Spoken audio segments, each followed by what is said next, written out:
7,600. Look, we're back. And I want to go to the phone lines. We got people holding, but there was let's get that other Betsy DeVos.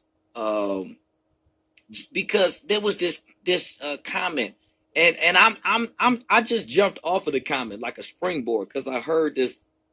We're going to talk about why Michigan students are still stupid, and I was just trying to figure out, well, what students are these, and why are we calling kids stupid?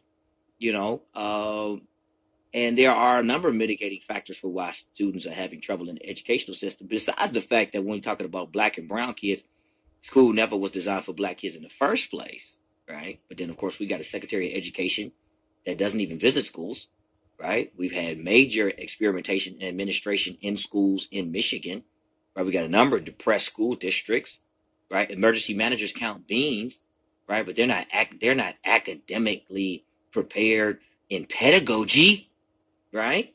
And curriculum development and teaching skills. Then the whole wraparound issue, concentrated poverty stuff. Then when the ACLU sues the state of Michigan, right? Yeah, let's do the Vice clip. When the ACLU sues the state of Michigan, right? What does this court say? The court says that the state of Michigan does not have, students don't have a right to read, right? It's like, so we know why education isn't working. If students don't have a right to read, why would the school district teach them how to read when I can get paid even if they don't know how to read? They don't have a right to read. But then you call the kid stupid. How about the system is stupid? Let's hit it. That's Vice. Detroit students filed a lawsuit against Governor Rick Snyder and other state education officials. Rick Snyder. They argue that the state of Michigan is violating students' constitutional rights by depriving them of literacy. Right to read. Yesterday, the state filed a motion to dismiss the case, claiming that there is no fundamental right to literacy. The state said there's no right to literacy. A week after the case was filed, Jay Caspian Kang visited one of the 6 schools named in the complaint. Hello. You at the bus stop. Right now, I'm waiting on the bus, getting ready to go to school. Got to get up a little bit earlier than everybody else because I live so far from the school. So, yeah. Osborne Evergreen Academy is a high school on the east side of Detroit. 89% of its students aren't reading at grade level, which is typical for a Detroit public school. Jamarie Hall is a senior at Osborne. He's classmates with one of the unnamed plaintiffs in the lawsuit. What's your favorite subject in school? Math. And you took pre-calculus last year, right? Mm-hmm. So what math class are you in right now? Pre-calculus again. Wow. Why did that happen? Like, why are you taking the class over again? Really, I don't think it's enough, even another teacher probably available to teach the next math class. Wow. And even if it is, it's probably not even no books for that math. Wow. Mark Rosenbaum, one of the lawyers leading the case, says that this is the first time anyone's argued that literacy is a basic right protected by the 14th Amendment. Literacy means the capacity to read, to learn, and to understand. That's the argument here. The 14th Amendment is about equal citizenship, equal access to the institutions of a government, equal opportunity to learn, equal treatment within the schools, which after all are the engines of the democracy and the great equalizer. And that's what the argument is here, that all children, no matter their race, no matter their class, have access to literacy. The suit argues that schools aren't equipped for learning. Problems range from teacher staffing, lack of books, and a rundown, unsafe facilities. Like the bathroom sinks don't work. There's no doors on the bathroom. The classes, it's subs. It's so many subs, different subs every day. Different subs Water every day. Doesn't work. It's just Water books, fountain no don't books. work. Books old, torn up. Old gotta books. get taped up. The teacher gotta put the assignment on the board. Everybody gotta copy it down just because it's not enough paper to make the copies. The school be so hot in the summer, so cold in the winter. Why do you think the schools are in this condition? I think people don't care, and I think that they think that we don't care. Like, that we're all, everybody just on their agreements that it's cool. But it's not like that. It's not like that at all. All right, man. Wow. Let's go to the phone. I mean, that speaks for itself right there. Let's go to line 8. Bay Reed, you on there to talk to us. Yeah. Good morning, brother. Good morning. First of all, I want to thank you for giving me and Brother Abdul the privilege of calling in first, but I didn't want to see this Yes, sir. I don't want people to think that we was privileges, and that's why I didn't call in yesterday. I like to be the tail and not the head, but I always want to support those that's in the head of me, that's walking and leading me and guiding me and supporting the things that they do first. Now, the store, if I don't go, I do send somebody to tell somebody about it every day. And when I do come, I'm going to be the janitor and the window washer and whatever need to be done around there, where there's got to be done. That's all I got to say about that. Now, getting back to what we was talking about, the gentleman, Mr. Finley, he's a great man. He's a good man. The reason why I'm giving him that credit, because the manipulation and articulation that he talks and the way he walks, he tells his people the way and what he wants them to hear. And for us to do the same thing. Now, we know that it takes a village to raise a child. And when he's speaking about ignorance, he's not speaking about the little ones. He's speaking about the big ones, too, such as me, you, and the rest of our family and the offspring of the little one. And for him to say things like that, we should all take heed to that, because he's talking about city council. He's talking about NAACP. He's talking about anybody that has a hand on the nationality of a black person. When I'm saying that, to say, when you done sold your soul, you done sold the whole. And the whole is where we came from, our mother's birth, out of the womb. And when you done sold that and you don't try to get back to that, then we are lost, and we're going to continue to do what we're doing, what other people manipulate us to do. Now, when we think of knowing to come together as a village, when we know to come together as to respect one another, then we will have the understanding and the gratitude of growing, because we do know we need food. We know the food is catered to the ones out in the circle, because you got to eat to live, and you got to be clean. You got to be respectful in order to hear and to listen to things. That's why you got to sit back and listen to someone and the things that they say and how they say things, to articulate things. Now you got to put Mr. Finley out there to let them know that he's calling all of our kind ignorance, because if he's talking about the children, he's talking about you and me too.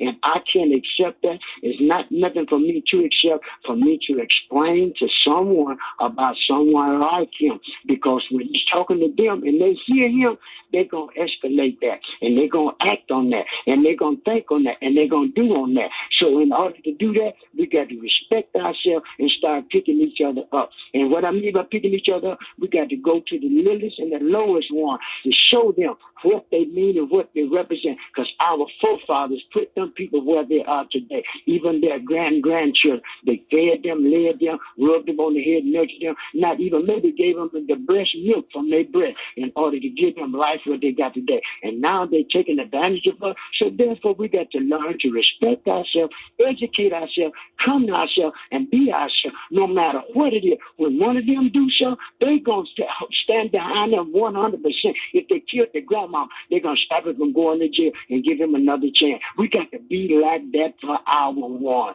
And if we don't come to that turn, we're going to always be lost and caught up in the salt. Brother Bullock, I see you and I see you. God bless you. I just had to open the door for them. Open up your ears, family. Y'all live in the world and y'all doing what you do. Don't stop and don't quit the patient and wasting. You ain't wasting no time. You're doing what you got to do. Follow Brother Bullock, Deetta Wilcox, and all the rest of y'all. May God bless y'all. All right, Brother Bay Reed, bless you, brother. 16400 West 7 Mile. Ashbury Park, 7 Mile. Support the store. Man, I'm telling you, I'm trying to stay focused, but my brain is twitching.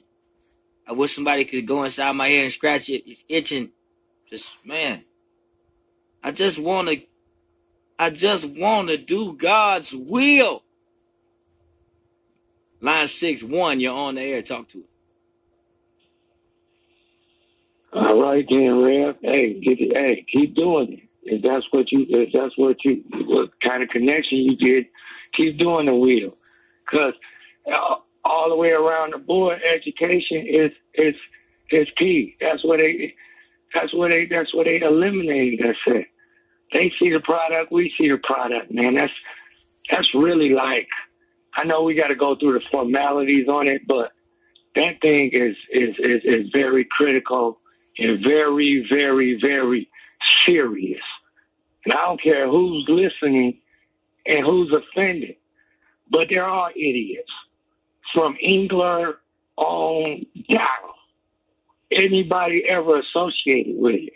I don't know if you're familiar with Thurko Elementary School, with a sister, I forget her name, the principal. They got caught up in that principal thing, the criminal thing.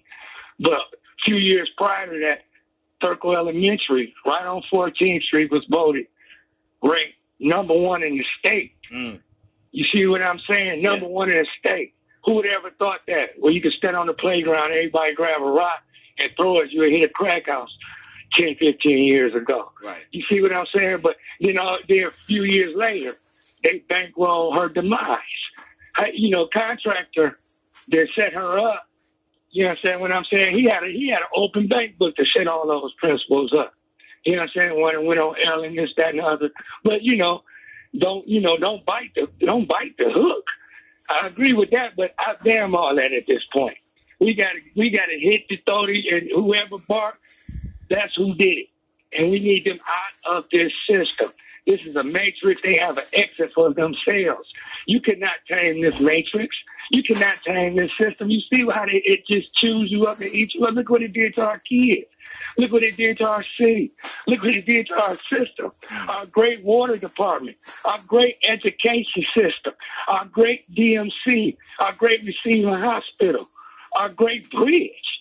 We got a bridge getting built over here and a wall getting built over here. They about to raise up bullets. They about to start up a war. We gonna be in this hell pit by ourselves. Who you think gonna help us? Right. You understand what I'm saying? The answer, you sitting on the answer. You're standing on the answer. You put your hat on the answer every day. You got to get the rolling. You got to get the moving. Because these people mean business. They got their beeline. Trust me. Look at all the systems that we just contribute to and build up.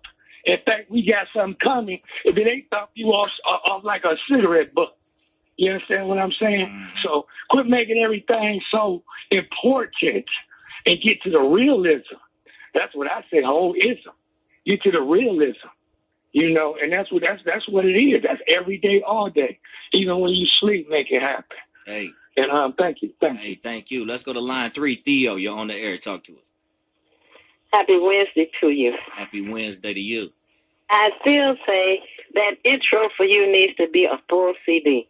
I enjoy it. Thank but you. I wanted to say that it's interesting to me that Andre Ash, and that's how he pronounces his name, works the 7 to 9 time slot.